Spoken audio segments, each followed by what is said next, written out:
الدم يجري في عروقنا مدى الحياة دون توقف، والحياة تجري من حولنا، والدم هو الناقل للغذاء والأكسجين في أجسادنا.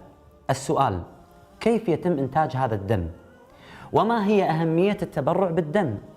وما الفرق بين التبرع بالدم والحجامة؟ وهل صحيح أن ربع البشرية اليوم مصابين بأحد أمراض الدم؟ هذا الموضوع سوف يكون جديد على كثير منا. التفكر بالدم. فسيروا في مناكبها وسيروا نحو خالقها.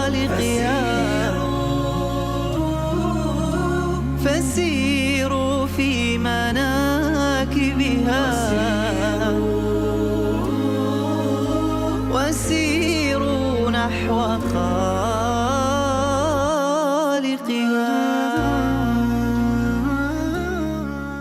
يمثل الدم 8% من كتلة جسم الإنسان، وهو عبارة عن نسيج سائل يتكون من عدة خلايا، منها كريات الدم البيضاء وكريات الدم الحمراء والبلازما وصفائح الدم. الدم يعتبر هو الناقل للحياة، هو الحياة، لأنه هو الذي ينقل الغذاء والأكسجين لكل خلايا الجسم. ألا يستحق هذا الدم الذي يجري في عروقنا أن نتفكر فيه؟ فمثلا البلازما يتكون من سوائل تحتوي على السكر والدهنيات والبروتينات وعوامل التجلط. لماذا التبرع بالدم مهم للمستشفيات؟ Tabii ki de bizim için öncelikle büyük bir hastanemiz var. Büyük hastanelerin hepsi için ameliyathanesi yoğun bakımı olur ve bu gibi durumlarda mutlaka her hastanede mutlaka bir kan deposu, bir kan bankası olmalıdır. Bildiğiniz gibi kan acil değil, sürekli ihtiyaç duyuyoruz her zaman. من أجمل وأغرب أسرار هذا الدم هو مكان تكون خلايا الدم، فهو يتكون في نخاع العظم. سبحان الله، تخيلوا معاي أن مليمتر مكعب من الدم يتكون من 10,000 كريات دم بيضاء، ويتكون من 400,000 صفائح دم، ويتكون أيضا من 4 مليون كريات دم حمراء. لذلك نجد هذا الدم بهذا اللون، باللون الأحمر. سبحان المصور. ونحن في بطون أمهاتنا ينتج عن طريق الأعضاء الأخرى هي الطحال والكبد، ولكن بعد الولادة نتحول إلى الإنتاج من نخاع العظم. Teknolojik gelişmeler tıbba birçok fayda sağlamıştır, fakat bir protez kalp kapağı, bir protez bacak yapabilmemize rağmen kanı ne yazık ki mühendisler sıfırdan üretemiyorlar. Kanın mutlaka bir insandan alınması lazım. Bizde bu şekilde bulunması lazım. كرة الدم الحمراء تنتج خلال 7 أيام في نخاع العظم وتعيش 120 يوم. كرة الدم البيضاء ما يعرف بالعضلات أو المحبحبة تنتج خلال أيام وتعيش ساعات. لم يصل العلم الحديث إلى يومنا هذا وإلى هذه اللحظة لكيفية إنتاج هذا الدم في المختبرات، لذلك يستغرب كثير من الناس عن كثرة حملات التبرع في الدم في العالم كله، لأن الناس بحاجة إلى هذا الدم ولا يوجد بديل. اليوم تبرعك بالدم لا يقل أجرا عن تبرعك بالمال إذا ما كان أكثر. يقول الله سبحانه وتعالى في القرآن: ومن أحياها فكأنما أحيا الناس جميعا. شخص واحد يحتاج إلى هذا الدم، أنت تبرعت، لو أحييته أعدت إليه الحياة، فأنت أعدت الحياة لكل هذه البشرية. ومن أحياها فكأنما أحيا الناس جميعا. ما أثر التبرع بالدم للمتبرع نفسه اللي نشوفهم الآن يعني أمامنا؟ Yapılan araştırmalara göre baş ağrılarını, kronik baş ağrılarında atakların sayısının azalttığı gösterilmiş. Bundan başka tansiyon hastaları ve tansiyon düşürebiliyor kan vermek. أنا مثل ما قلت هناك 6 إلى 7 لتر في الجسم هي دم، فالتبرع عادة يكون أقل من نص لتر، فينشط الدورة الدموية وينشط النخاع حتى ينتج الدم. قمت بزيارة مراكز متخصصة للحجامة في بريطانيا وتركيا لأتعرف أكثر على الفرق بينها وبين التبرع بالدم. قبل كل شيء دكتور، ما هي الحجامة؟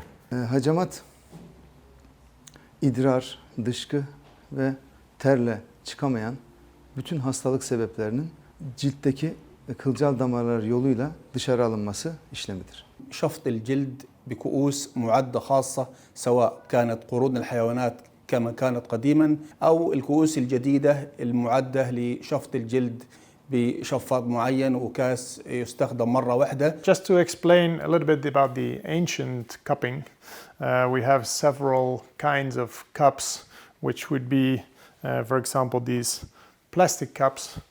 Then we have the, let's say, the traditional way, which would be the glass cups. Then we have all kinds of silicone cups, and also like this, for example, with rubber, where you can get a vacuum. ما هي فائدة الحجامة خاصة على جسم الإنسان؟ The benefit of the hijama is it'll help you being less tired, more active, less anger. Cupping is used in general medicine, and me as a physiotherapist, we mainly use it for muscle relaxation, relaxation of this fascia, improvement of mobility when there's a stiff joint or stiff area of the body. Yaygın olarak İngiliz kraliyet hastanelerinde, kraliyet ailesinin de özellikle yaptırdığı, sarayın içinde hatta bu konuda wet cupping terapi adı altında bir odanın olduğu, bunun kullanıldığı, Amerika'da Maya kliniklerinde yapılan. الجهاز العصبي يفرز أكثر من هرمون. أول هرمون وهو أهمها وهو أكسيد النيتريك، كما يسمونه بنيتريك أكسيد. بتشريط الجلد البشري يفرز الجهاز العصبي أكسيد النيتريك وهو موسع الأوعية الدموية. في المقابل النبي صلى الله عليه وسلم قال جعل الشفاء أمتي في شرطة محجم. وجدنا من دراسات كثيرة وحالات مرت علينا إنه الناس اللي تعاني من اكتئاب ونواحي مرضية نفسية مثل التوتر والوسواس القهري، وجدنا إنه الحجامة لها أثر طيب. لذلك في فوائد مسجلة اللي زي تنشيط الدورة الدموية، تنشيط جهاز المناعة، انها تشيل الكوليسترول الضار وتحفز الكوليسترول النافع، انها تعمل اتزان هرموني للغدد، ودي اهم فائده للحجامه اللي هي انها تعمل اتزان هرموني للغدد.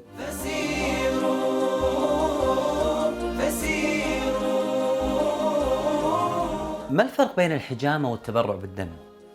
Now, when we do the hijama, when we take the cups off after 15 minutes, when you see it, it's a solid. The main difference is that what you take out with wet cupping would be extra circulatory blood, let's say old blood. نطلق على التبرع ما يتبرع به من شيء له قيمة، من مال، من ملبس، من مأكل، يقال له تبرع. إنما الخلايا الهرمة زي الحجامة يقول ألقيت دم الحجامة، كما في الحديث الصحيح لعبد الله بن عباس ألقيتها، قال نعم ألقيتها حيث لا يراها أحد، وهي حجامة النبي صلى الله عليه وسلم. Kan bağışı başkalarına faydası vardır ama hacamatın kişinin kendisine faydası vardır. من التوصيات النبوية الطبية المفيدة هي الحجامة. كان الغرب قبل 100 عام يستخدمون ويتداوون بالحجامة. قال النبي صلى الله عليه وآله وسلم إن أفضل ما تداويتم به الحجامة. واليوم سبحان الله رجع الغرب مرة أخرى إلى الحجامة واستخدام الحجامة بعد ما أثبتت الدراسات فوائدها وأثرها. لماذا لا نلاحظ هنا في الغرب انتشار الحجامة كما هي عندنا في الشرق؟ Hijama or the cupping was being done in this country 100 years ago. The barber used to have a big sign outside the shops which also mentioned about the cupping. The barber do this, give these services well. The cupping was used already in a lot of these civilizations, so it's a really ancient therapy. نلاحظ أن غالب الرياضيين يحرصون على عمل الحجامة، ما هو سر ذلك؟ Well, with the hijama, once the hijama is done, all the toxin being taken out of your body. Because they train a lot, they have muscle overload, they have muscle stiffness, muscle pain, and to get a quicker recovery after the training from this overload, one of the things they use is cupping. طبعا احنا حتى نتعرف على الحجامة أكثر طلبنا من الدكتور الله يحفظه أنه يعمل لنا الحجامة أمامنا، وهذه التجربة الآن نراها.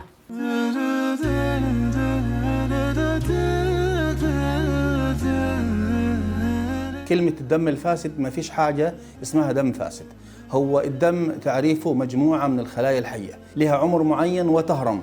الخلايا الهرمة لما تصل لعمرها 120 يوم تخرج من الدورة الدموية لتكون موجودة تحت سطح الجلد لحدوث مرونة للعضلة. Then we have this new system, which is called Physium system. There's a new way of cupping. This is connected to a computer system which controls the vacuum. We can use 8 cups at the same time. So I like to say with this machine that east meets west.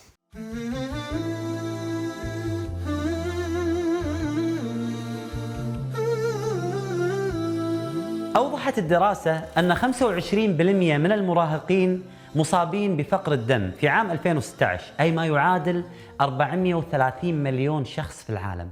الدم ينتج ويتحرك في نفس الوقت. الدم يلعب دور رئيسي حتى في الحفاظ على حرارة الجسم. للدم وظائف عديدة وكثيرة يغفل عنها كثير من الناس، وبصراحة أنا كنت غافل عنها. من هذه الوظائف تخيلوا معي أن هذا الدم هو الذي ينقل الغذاء من الجهاز الهضمي، وأن هذا الدم هو الذي ينقل الأكسجين من الجهاز التنفسي، وأن هذا الدم سبحان الله هو الذي ينظم درجة حرارة الجسم، وأن هذا الدم هو الذي يعطي ويمنح الجسم المناعة والحماية من الأمراض، وأن هذا الدم هو الناقل للهرمونات داخل جسم الإنسان. للدم وظائف عديدة جدا لا نستطيع أن نحصيها في هذا الوقت، فسبحان ربي العظيم. سبحوا ليلا دائما ونهارا، واملأ تفاصيل المدى استغفارا، وانظر بعينيك الحياة وسرها، سترى وجودا يدهش الأنظار.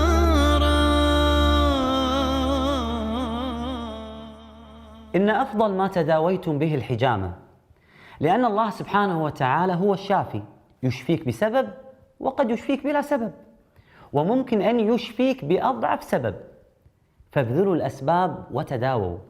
قالت الأعراب: يا رسول الله ألا نتداوى؟ قال: يا عباد الله تداووا، فإن الله سبحانه وتعالى لم يضع داء إلا ووضع له شفاء، وكن على يقين أن الشفاء بيد رب السماء. قال سبحانه وتعالى: وإذا مرضت فهو يشفين.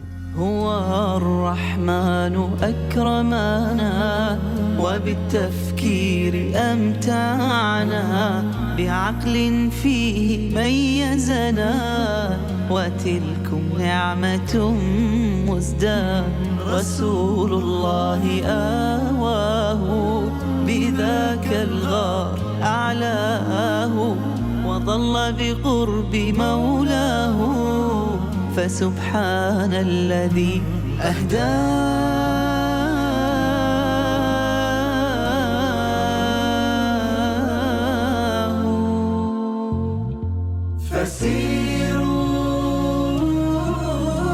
فسيروا في مناكبها،